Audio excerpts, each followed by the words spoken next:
बिस्मिल्लाहिर्रहमानिर्रहीम।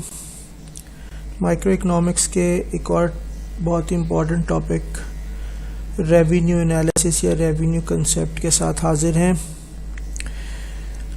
इस वीडियो पे मज़ीद हम बात करें, इस टॉपिक पे हम मज़ीद बात करें उससे पहले आप सबसे गुजारिश है कि हमारे इस यूट्यूब चैनल को सब्सक्राइब कीजिए और साथ ही बेल आइकन को प्रेस कीजिए ताकि जो भी नया वीडियो आए वो वक्तन फ़वक्तन आप तक पहुंचता रहे और आसानी से आपको उसकी इन्फॉर्मेशन मिल जाए।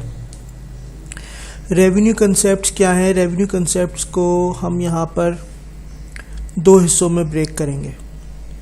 सबसे पहले हम बात करेंगे इम्परफेक्ट कंपटीशन, जिसमें मोनोपोलिस्टिक कंपटीशन मार्केट के दो अहम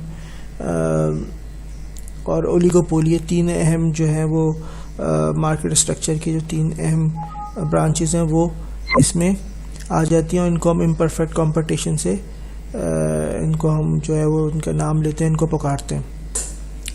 अच्छा जी, अगर मैं बात करूं इम्परफेक्ट कंपटीशन की तो आपको इस टेबल में नज़र आ रहा होगा कि क्वांटिटी बढ़ रही है, प्राइस कांस्टेंट नहीं है। इम्परफेक्ट कंपटीशन में प्राइस सेम नहीं होती। यही चीज़ इसको परफेक्ट कंपटीशन से अलग करती है। परफेक्ट कंपटीशन में प्राइस कांस्टेंट होती है, यहाँ पर आपकी प्राइस कांस्टेंट नहीं है। जब प्राइस आपकी कांस्टेंट नहीं है तो आप ये देखिए, इस टेबल से आपको पता चल रहा है कॉलम 1 में आउटपुट है, कॉलम 2 में प्राइस है, कॉलम 3 जो टोटल रेवेन्यू है। टोटल रेवेन्यू का फॉर्मूला होता है कि अगर मैं प्राइस को आउटपुट से या कॉलम 1 और कॉलम 2 को आपस में मल्टीप्लाई कर दूँ तो मुझे टोटल रेवेन्यू मिल जाएगा। तो इसी तरह है जैसे 12 1 12, 11 2 22, 10 इंटू 3 30, 8 5 40, 5 8 40 एंड सो ऑन। दूसरा कॉलम इसमें हमें नज़र आ रहा है एवरेज रेवेन्यू का। एवरेज रेवेन्यू, अगर मैं अपने इस थर्ड कॉलम टोटल रेवेन्यू को आउटपुट यानी फर्स्ट कॉलम से डिवाइड कर दूं तो मुझे एवरेज रेवेन्यू मिल जाता है। जैसे 12/1 12, 22/2 11, 30/3 3 एंड सो ऑन। अगर आप देखें तो एवरेज रेवेन्यू आपका पहले ये इस तरह डिक्रीजिंग ट्रेंड में गया, फिर हल्का सा बढ़ा, फिर दोबारा जो है वो कम ज़्यादा हो रहा है। यहाँ पर टोटल रेवेन्यू आपको बढ़ता हुआ नज़र आ रहा है, यहाँ तक कांस्टेंट था, उसके बाद ही कम होना शुरू हो गया। मार्जिनल रेवेन्यू क्या है? मार्जिनल रेवेन्यू बेसिकली टोटल, इसको एडिशनल रेवेन्यू भी कह सकते हैं, और ये टोटल रेवेन्यू का डिफरेंस है। जैसे देखें 12 से 22 10 का डिफरेंस आ गया, 22 से 30 8 का डिफरेंस आ गया, 30 से 36 6 का डिफरेंस आ गया। और इसी तरह जब ये 42 से 40 हुआ तो -2, और जब 42 से 42 ही रहा तो 0 आपका मार्जिनल रेवेन्यू आ गया। अगर हम इन सब रेवेन्यूज़ को ग्राफिकल उसमें देखें तो आप ये देखिए,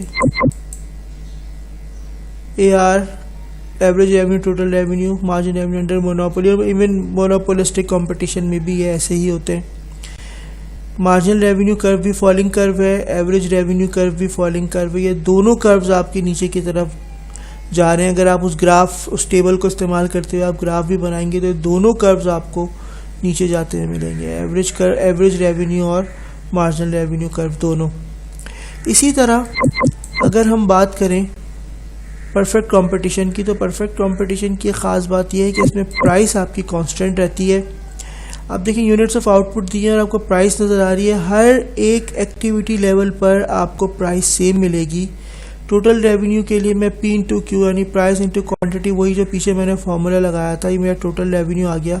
लेकिन जब मैं एवरेज रेवेन्यू पर आता हूँ तो एवरेज रेवेन्यू देखिए TR/Q,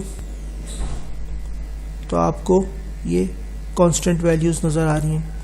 इसी तरह मार्जिनल रेवेन्यू जो कि टोटल रेवेन्यू का डिफरेंस आप उसको कह लें या एडिशनल रेवेन्यू कह लें, तो वो भी एग्जैक्ट 10 10 10 और 10 से ही इंक्रीज होता हुआ आपको नज़र आ रहा है, यानी कांस्टेंट आपको नज़र आ रहा है। इस तरह ये चीज़ यहाँ से ड्राइव होती है कि परफेक्ट कंपटीशन में एवरेज रेवेन्यू, मार्जिनल रेवेन्यू और प्राइस तीनों सेम होते हैं। परफेक्ट कंपटीशन में एवरेज रेवेन्यू, मार्जिनल रेवेन्यू और प्राइस तीनों सेम होते हैं। और अगर आप देखें तो ये पैरेलल टू एक्स एक्सिस से आपको लाइन नज़र आएगी जो कि इन तीनों चीज़ों के रिलेशन को ज़ाहिर कर रही है। एवरेज रेवेन्यू, मार्जिनल रेवेन्यू और प्राइस तीनों परफेक्ट कंपटीशन में सेम होते हैं। तो ये एक छोटी सी कोशिश थी कॉस्ट रेवेन्यू एनालिसिस पर। आई होप आप लोगों को पसंद आई होगी। Thank you.